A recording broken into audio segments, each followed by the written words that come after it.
안녕하세요. 자전경제 브리핑의 시간입니다.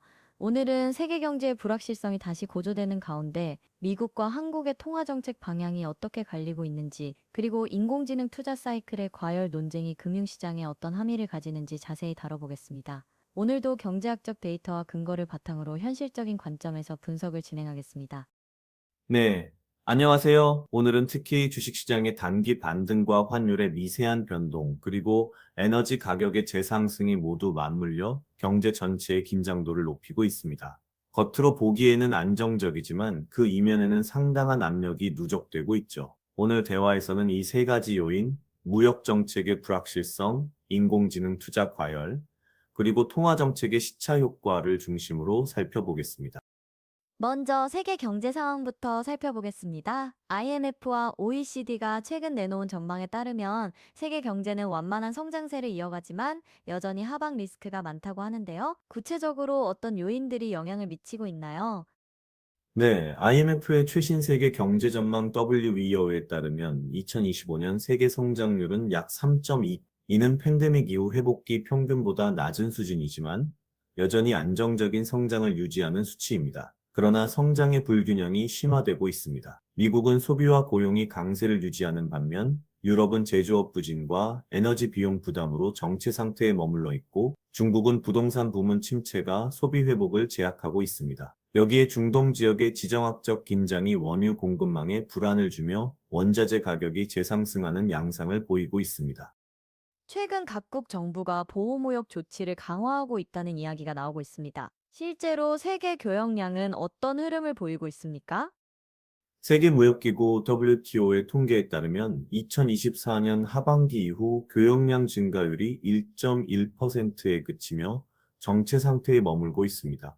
특히 미국과 중국 간의 기술 패권 경쟁이 심화되면서 반도체, 배터리, 인공지능 장비 등 첨단 산업에 대한 교역 제한이 늘고 있습니다. 이는 단순히 수출입 규모의 문제를 넘어 글로벌 가치 사슬이 분리되는 디커플링 현상을 심화시키고 있습니다. 투자자 입장에서는 이런 공급망 재편이 단기적으로는 리스크지만 장기적으로는 각국 내 산업 정책 강화의 계기가 될 수도 있습니다.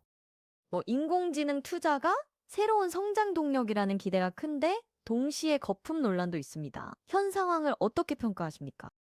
인공지능 분야는 명확히 산업 패러다임의 변화를 주도하고 있습니다. 다만 투자 속도가 지나치게 빠르다는 지적이 있습니다. 예를 들어 미국의 주요 AI 반도체 기업의 시가총액은 실제 매출 대비 80배 이상으로 평가되고 있는데 이는 2000년대 닷컴 버블 당시의 수준과 유사합니다. 문제는 대부분의 기업이 여전히 연구개발 단계에 있고 상용화 수익이 안정적으로 발생하지 않았다는 점입니다. 따라서 향후 1을 2년 내 수익화 속도가 지연될 경우 밸류에이션 조정이 불가피할 것입니다. 결국 핵심은 속도와 수익하겠군요. 맞습니다. 기술 혁신은 필요하지만 투자금이 실제 생산성 향상으로 이어지지 않으면 거품으로 평가받을 수 있습니다. 특히 AI 인프라 투자는 전력, 데이터 센터, 반도체 장비 산업과 맞물려 있기 때문에 거시적 수급 균형이 중요합니다. 이번에는 미국으로 넘어가 보겠습니다. 최근 발표된 지표들을 보면 경기 둔화 우려가 약화된 듯한데요. 어떤 신호로 해석해야 할까요? 최근 ISM 서비스업 지수가 52.4로 상승하면서 경기 확장세가 재확인되었습니다. 서비스업 고용이 탄탄하고 개인 소비 지출 PCE 물가가 2% 후반에서 안정되는 모습을 보이고 있습니다. 하지만 연준은 여전히 신중한 태도를 유지하고 있습니다. 연준 의장 제롬 파월은 인플레이션 억제의 전쟁은 끝나지 않았다고 언급하며 추가 금리 인하 기대를 조심스럽게 제어했습니다.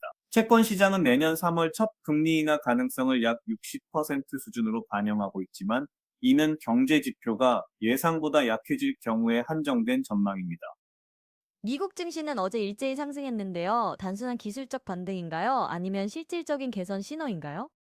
두 가지 요인이 복합적으로 작용했습니다. 첫째, 주요 기업의 3분기 실적이 시장 기대치를 상회했습니다. 특히 클라우드 서비스와 반도체 수출이 회복되면서 빅테크 기업들의 실적이 안정세를 보였습니다. 둘째, 최근 몇 주간 급등했던 국채금리가 소폭 하락하며 밸류에이션 부담이 완화되었습니다. 하지만 여전히 S&P 500의 주가 수익 비율 PER은 20배를 웃도는 수준으로 역사적 평균보다 높은 편입니다. 따라서 투자자들은 단기적 낙관보다는 데이터 기반의 리밸런싱이 필요합니다.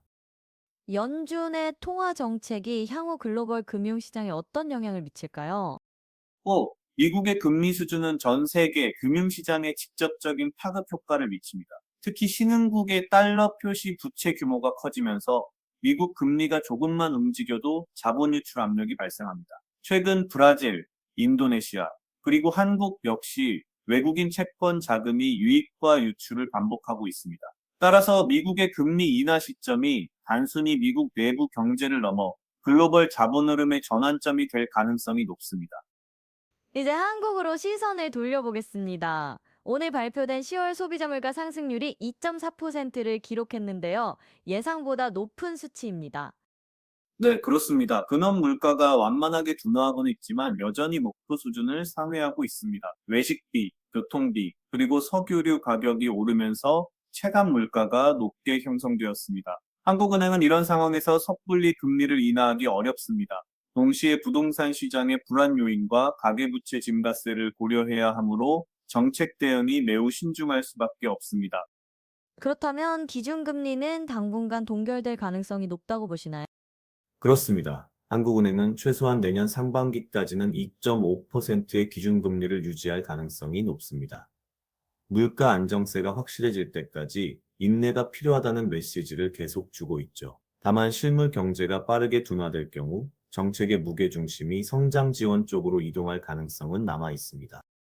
증시 얘기도 해보죠. 전일 코스피는 404포인트로 급락했지만 오늘은 소폭 반등했습니다. 시장의 방향성은 어떻게 보십니까? 이번 조정은 과열된 기술주에 대한 차익 실현 성격이 강합니다. 반도체, AI, 배터리 관련 종목이 일제히 조정을 받았고 이에 따라 기관 투자가들의 매도세가 유입되었습니다. 그러나 한국 기업들의 이익 전망은 여전히 개선되고 있습니다. 삼성전자와 SK하이닉스의 반도체 수출 회복세가 뚜렷하며 자동차와 2차 전지 산업 역시 유럽과 미국 시장에서 점유율을 높이고 있습니다. 따라서 이번 조정은 장기 상승 추세 내의 일시적 휴식으로 보는 것이 타당합니다. 개인 투자자들에게는 어떤 전략이 필요할까요? 변동성이 높을수록 기본으로 돌아가야 합니다. 실적과 현금 흐름이 뒷받침되는 기업, 그리고 부채 비율이 낮은 기업에 집중해야 합니다. 또한 단기적으로는 현금성 자산과 단기 채권 비중을 높여 리스크를 관리하면서 중장기적으로는 AI 친환경 소재 산업과 같은 성장 섹터를 점진적으로 편입하는 전략이 유효합니다. 오늘의 대화를 정리해 보겠습니다. 세계 경제는 여전히 회복 국면에 있지만 구조적 리스크가 존재합니다. 미국은 경기의 탄력성과 연준의 신중한 정책 사이에서 균형을 모색 중이며 한국은 물가와 성장의 딜레마 속에서 통화 정책의 정교한 조율이 필요합니다. 결국 시장의 방향성은 단기 이벤트보다 장기 구조적 변화에 의해 결정될 것입니다. 맞습니다. 시장을 예측하기보다 이해하는 것이 중요합니다. 데이터를 객관적으로 해석하고 그 속에서 기회를 찾아야 합니다. 오늘도 함께 해주셔서 감사합니다.